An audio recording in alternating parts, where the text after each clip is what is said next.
How's it going, everybody? Well, today was supposed to be the return / debut of the renamed streaming pick of the week, but the geek world threw a wrench in those plans, didn't they? Spider-Man officially now going to get to be a part of the Marvel Cinematic Universe. My thoughts today on the Razman's Reality.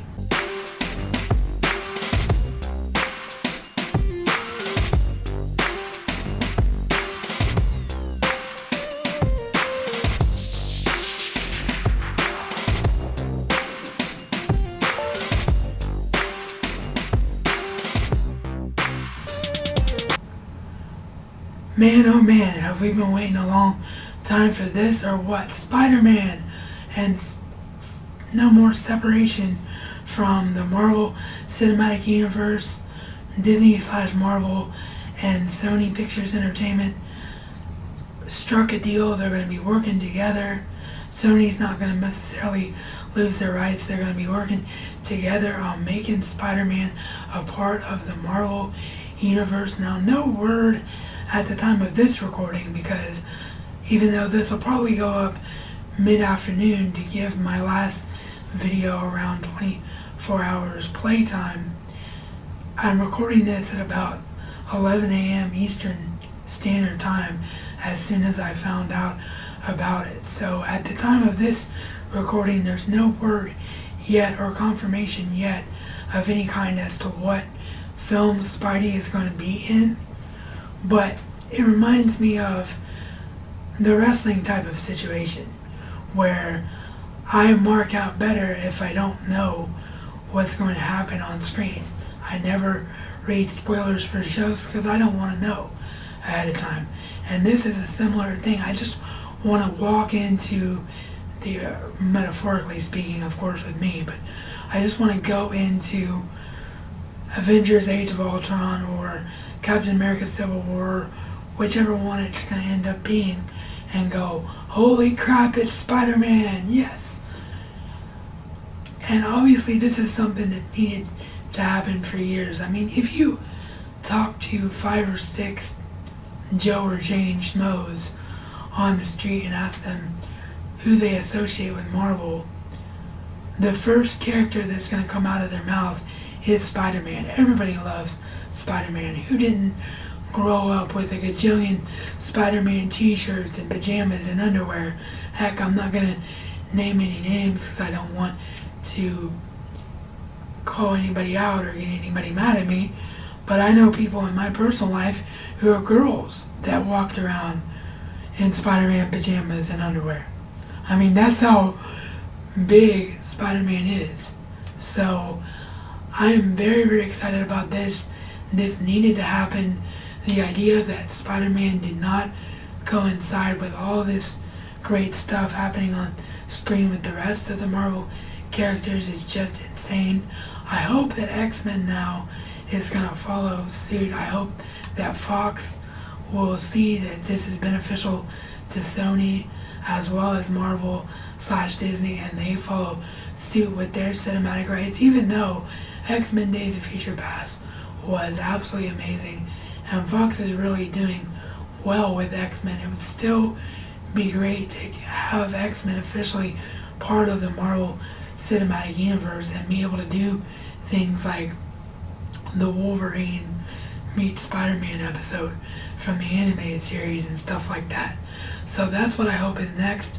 There is, of course, the X-Men live action show, which is going to be completely separate from the cinematic universe that's coming, but I want to see X-Men part of the Marvel Cinematic Universe, not just their television universe. So I hope that's what happens next. But yeah, I'm absolutely thrilled about Spider-Man happening. Anybody that knows me knows that Spider-Man is my favorite Marvel character. It's cliche to say, but he is my all-time favorite Marvel character. My earliest memories are reading Batman and Spider-Man comic books as a kid. So I am absolutely thrilled about this. The only bad thing about it in my mind is it's probably a 97.8 something like that, like a really high probability that Andrew Garfield is going to be recast in the role. And I'm one of the few people that really, really like the Amazing trilogy. I thought that Andrew Garfield has, or not trilogy, sorry, the two Amazing films. I thought that Andrew Garfield, it just comes across on screen, and when you hear him talking special features, how much he loves playing the role. He's just like a little kid in a candy store. He understands the humor of Peter Parker, and he's in his 30s, but he looks like a young, vibrant Peter.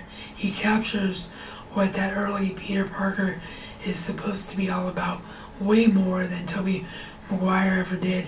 And I think if they just rebooted again, it would just be because they are saying, okay, this is a clean slate for Spider-Man. But to me, they can say this is a clean slate for Spider-Man without, man, that's a tongue twister to say, isn't it? Slate for Spider-Man, without saying that they need to wipe away the Amazing films. Because if you saw my review of both those films, you know that, especially the second one, I think gets crapped on for no reason at all. So, I for one hope that Andrew Garfield remains as Spider-Man, but I know I'm going to be in the minority on that, and I know I'm going to get flooded with comments about people telling me why I'm stupid, but hey, we're all nerds and we like what we like, we don't like what we don't like, and arguing about it isn't going to really change anybody's opinion in my way, one way, in my opinion, sorry, one way or the other. So, I personally want Andrew Garfield to stay on, but either way, I'm very, very excited about this move. Let me know what you think about it down below in the description box. What film do you want to see Spider-Man in, make his cameo in?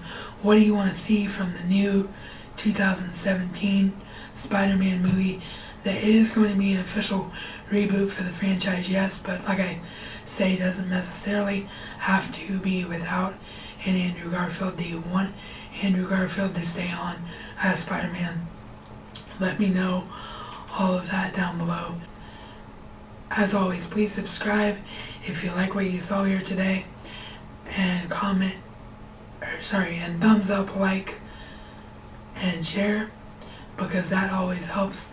Thank you to my Patreon supporter, and your support is greatly appreciated. And this is Reality According to the Razman, and Razman style is not just a catchphrase, but a way of life.